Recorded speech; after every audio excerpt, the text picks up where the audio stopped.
श्री गुरु ब्रह्मा महिमालेक शरण।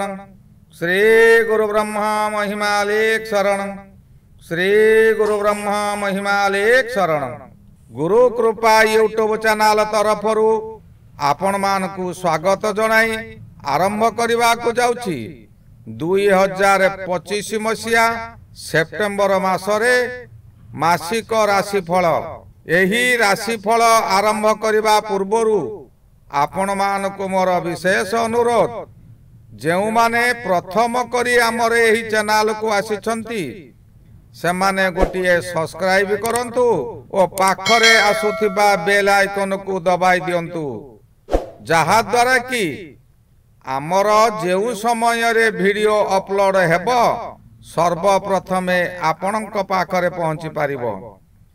आपण मानकु एही ठारे मु कहि रखुची, जेउ मानकर विवाह विलंब हेलानी, बहु चेष्टा करी सेमानकर विवाह होई पारु नाही, किंबा कौनसी ठारे आपण चाकरी करी मध्य हैरान हेउछंती, चाकरी सकाशे आपण बारंबार चेष्टा करी मध्य फेल हेउछंती, सेमानकर जन्म तारीख, जन्म समय ओ जन्म स्थान निम्न रे जेउ मेल आईडी दिया जाइछि सेई मेल आईडी रे ताहा प्रेरण करंतु। आम्बे ताहा गणना करी आपण मानकु जणाई देबु। आसंतु एबे जानिबा 2025 मसीहा सेप्टेम्बर मासरे कर्कट राशि रो मासिक राशिफल। कर्कट राशि राशि चक्रर चतुर्थ राशि। एही राशि रो अधिपति चंद्र महाग्रह ओ बृहस्पति महाग्रहंकर कर्कट राशि हेउची सिंहासन। एही कर्कट राशि रो घात ग्रह बृहस्पति, घात 12 बुधवार, अनुराधा नक्षत्र घात नक्षत्र, षष्ठी तिथि घात तिथि, द्वितीय चंद्र तथा सिंह चंद्र हेउची कर्कट राशि रो घात चंद्र। कर्कट राशि रो अधिपति चंद्र होइथिबारु से काहारी सहित शत्रुता करि नथांती, किंतु यह चर राशि होइथिबारु वृष राशि बाधक राशि ओ बाधक ग्रह मध्य। कर्कट राशि रो सिंह राशि हेउची घात राशि, तथापि रवि द्वितीय शेषार्ध रे भ्रमण करुथिबारु आपनकु शुभ फल मिलिबो। द्वितीय रवि रो प्रथमार्ध फल थिला आपण काहारी ना काहारी कथारे परिचालित होई हताश होई पड़िथिले, मन को विभ्रांत करी पकाउथिले। जे कोनोसी उपाय कले मध्य आपणकर रोजगार ठप होई जाइथिला, बहु कष्टरे समय अतिक्रांत करुथिले। एपरी एक व्यक्ति आपणक निकटरे पहुंचिबे ओ मिठा मिठा कथा कही से लोक निजर होई जिबे। आपण तांको कथारे विश्वास करी परिचालित हेबे।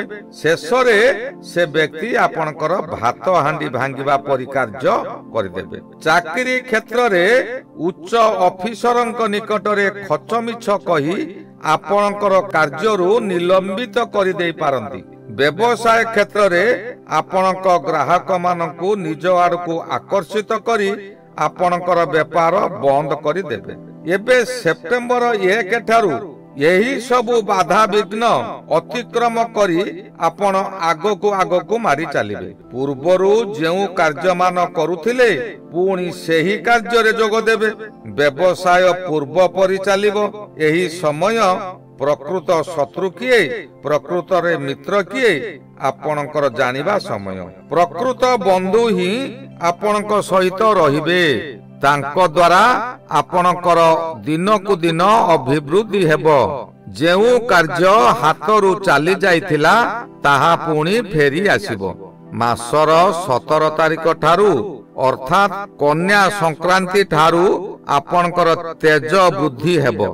प्रति कार्य रे निजर शक्ति सामर्थ्य एक करी आगको आगको मारी चलिबे। पूर्वरु जहा आय हेउथिला ताहा 2 गुण वृद्धि हेबो।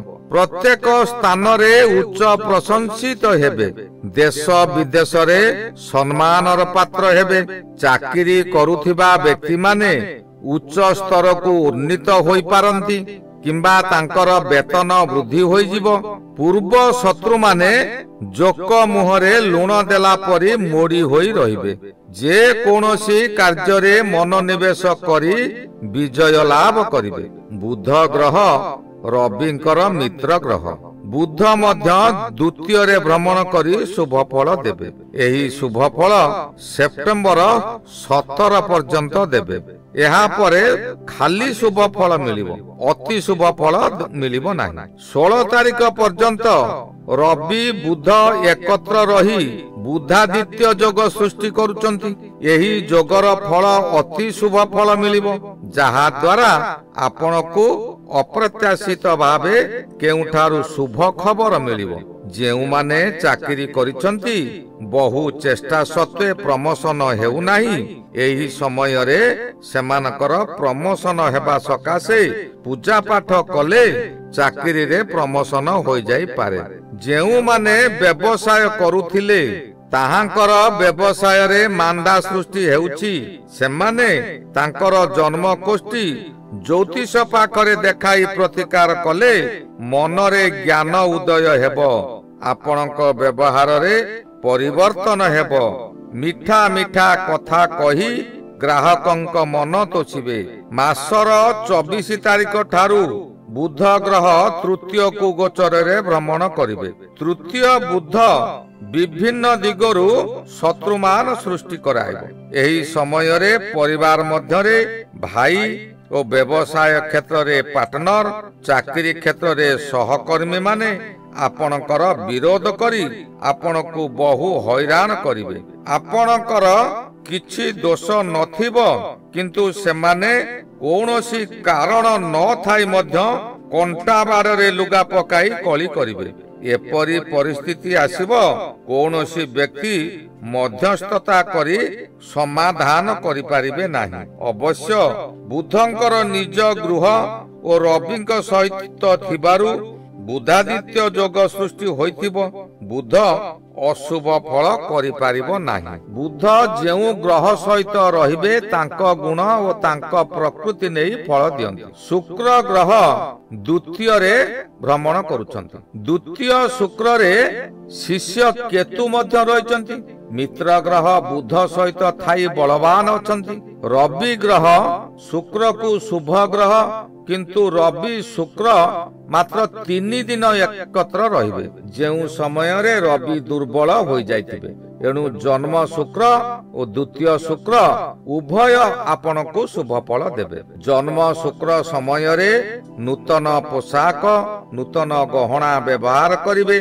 जन्म शुक्र निज शरीर उपरे प्रभाव पकाइबे। एणु शरीर को आपण सर्वदा सुंदर भावरे सजाई रखिबे। सुगंधित द्रव्य मध्य एही समय रे व्यवहार करिवे। जेउ माने व्यवसाय करुछंती सेमाने यही समय रे शौकीनी द्रव्य बा स्टेशनरी जिनिस व्यवसाय कले अधिक लाभवान हेबे। युवक युवती माने विद्या पठन रे आग्रह प्रकाश करिवे। निज निज मध्यरे खाद्य को बंटन करी खाइबे और ता सहित निजर आनंद मध्य बंटन करिवे।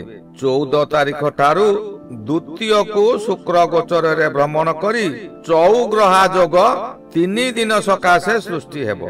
एही चौग्रहा जोग पुरुष कोष्ठी रे शुभ हेउतिबा स्थले नारी मानक पक्षे अशुभ हेबो। पुरुष माने अधिकरु अधिक सम्मान मिलिबो। एही गृह परिवार गृह होइतिबारु परिवार मध्यरे खुशीर लहरी खेली जीवो।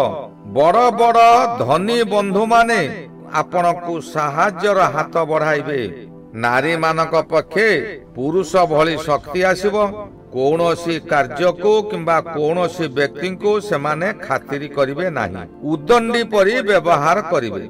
कथावार्ता रुक्ष स्वर रे करिवे। विभिन्न लोकमानक सह मिसिबे, जहा कि अन्य माने ग्रहण करिवे नाही। एही समय रे आपणकर मति गति सबु बदली जीवो। निर्भीक हिसाब रे सर्वदा आगको आगको मारी चलिबे। द्वितीय शुक्र परिवार को भलरे रखिबो सत, किंतु परिवार रो कौनसी व्यक्ति ଆପଣଙ୍କୁ ଭଲ ବ୍ୟବହାର ଦେଖାଇବେ ନାହିଁ। ଏଣୁ ନାରୀମାନେ ସତର୍କତାର ସହିତ ଚଳିବାକୁ ହେବ। ଏହି ସମୟରେ କ୍ରୂର ଗ୍ରହମାନଙ୍କର ଅଶୁଭ ଫଳମାନ ମିଳିବ, ଯାହାକି କର୍କଟ ରାଶିକୁ ରାହୁ ଅଷ୍ଟମରେ ଭ୍ରମଣ କରୁଛନ୍ତି। ଅଷ୍ଟମ ରାହୁ ଶରୀରକୁ ରୋଗଗ୍ରସ୍ତ କରାଇବ, ବିଭିନ୍ନ ସ୍ଥାନରେ ଆପଣଙ୍କୁ ଅପଦସ୍ଥ କରାଇବ। ରାସ୍ତା ଦୁର୍ଘଟଣା ହେବା କିଛି ବଡ଼ କଥା ନୁହେଁ। ଧର୍ମ ଘରେ ଶନି ଭ୍ରମଣ କରୁଛନ୍ତି। ଆପଣ ଧର୍ମ କାର୍ଯ୍ୟ କରିବାକୁ ମନ ବଢିବ, କିନ୍ତୁ ସେ ଧର୍ମକୁ ଶନି ବାଧା ଦେବେ। ବାଧା ଦେବା ଫଳରେ ଆପଣଙ୍କର ଧର୍ମ କାର୍ଯ୍ୟରେ ବାଧା ଆସିବ। ଆପଣ ହତୋତ୍ସାହ ହୋଇପଡ଼ିବେ। ଗୋଟିଏ କାର୍ଯ୍ୟ କରିବାକୁ ଯାଇ ସେ କାର୍ଯ୍ୟ କରି ନ ପାରିଲେ ମନରେ ଦୁଃଖ ଆସିବ। ରାତ୍ରିରେ ଅନିଦ୍ରା ରହିବେ। ରାତି ଅନିଦ୍ରା ରହିବା ଦ୍ୱାରା ମଥା ବିଚଳିତ ହେବ, ରାସ୍ତା ଦୁର୍ଘଟଣା ମଧ୍ୟ ଘଟିପାରେ।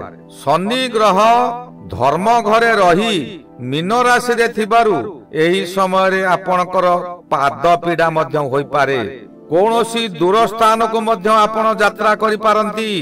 ଦୂର ସ୍ଥାନକୁ ଯାତ୍ରା କରି ବହୁ ଅର୍ଥ ମଧ୍ୟ ବ୍ୟୟ କରିବେ।